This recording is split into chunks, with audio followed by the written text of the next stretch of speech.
பிரியமானவர்களே, இயேசு கிறிஸ்து நாமத்தினாலே நான் கர்த்தருடைய பந்தியை குறித்து உங்களோடு கூட பேச விரும்புகிறேன்.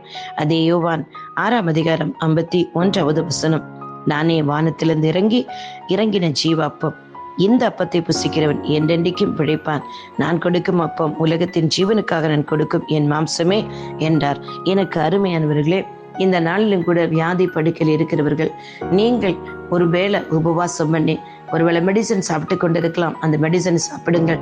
ஆனால் நீங்க சாப்பிடுகிற அந்த மருந்து மாத்திரைகள் எல்லாம் என் இயேசுவின் சரீரமும் இது என் இயேசு ரத்தம் என்று சொல்லிக்கொண்டே விசுவாசித்து வாயில் அறிக்கிட்டு கொண்டே அதை புசுங்கள். அதே போல வேதத்தை வாசிங்கள். படுத்த படிக்கையா இருந்தாலும் என்னவாக இருந்தாலும் ஹெட்போனை போட்டு வசனங்களை கேட்கலாம், வாயில ஆராதிக்கலாம், உள்ளார ஆராதிக்கலாம், உள்ளார வசனங்களை சொல்லலாம். ஏனென்றால் அவர் வானத்திலிருந்து இறங்கி வந்த பரலோகத்திலிருந்து வந்த கிறிஸ்து இயேசு பூமிக்குரிய மன்னா அல்ல. அவர் ஜீவனை தருகிற ஜீவனுள்ள தேவனாய் கிறிஸ்துவின் தேவனாய் கர்த்தருடைய மகன். அவருடைய சரீரத்தையும் அவருடைய ரத்தத்தையும் நீங்கள் ஒருவேளை நீங்க படுத்த படுக்கையா இருப்பதற்கு என்பதாக ஆலயத்திற்கு சென்று திருவிருந்தில் பங்கு கொண்டிருப்பீர்கள். அதை நினைவு கூறுங்கள்.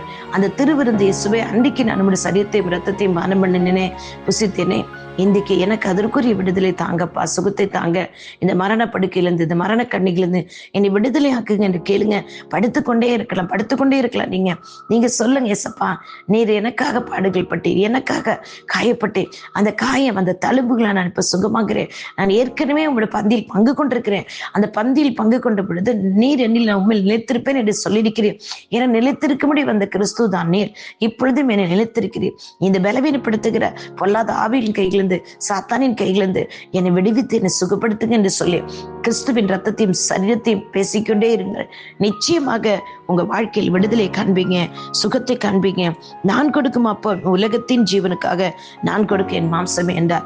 இந்த உலகத்தில் வாழ்வதற்கு இயேசு கிறிஸ்து அவனுடைய சரீரத்தையும் ரத்தத்தையும் கொடுத்திருக்கிறார். உலகம் பொல்லாங்கன் அவன் ஜெயிப்பதற்காக கிறிஸ்து இயேசு சரீரம் கொடுக்கப்பட்டிருக்கிறது. அந்த பந்தியில் நீங்கள் பங்கு கொண்டிருந்தீர்கள் என்றால் விசுவாசத்தோடு தைரியத்தோடு கேளுங்க. ஏசப்பா, இன்னைக்கு நான் ஆலயத்துக்கு போக முடியல, இல்லை இன்னைக்கு நான் கர்த்தருடைய பந்தியில் பங்கு கொள்ள முடியல, ஆனா ஏற்கனவே நான் கர்த்தருடைய பந்தியில் பங்கு கொண்டிருக்கிறேன்.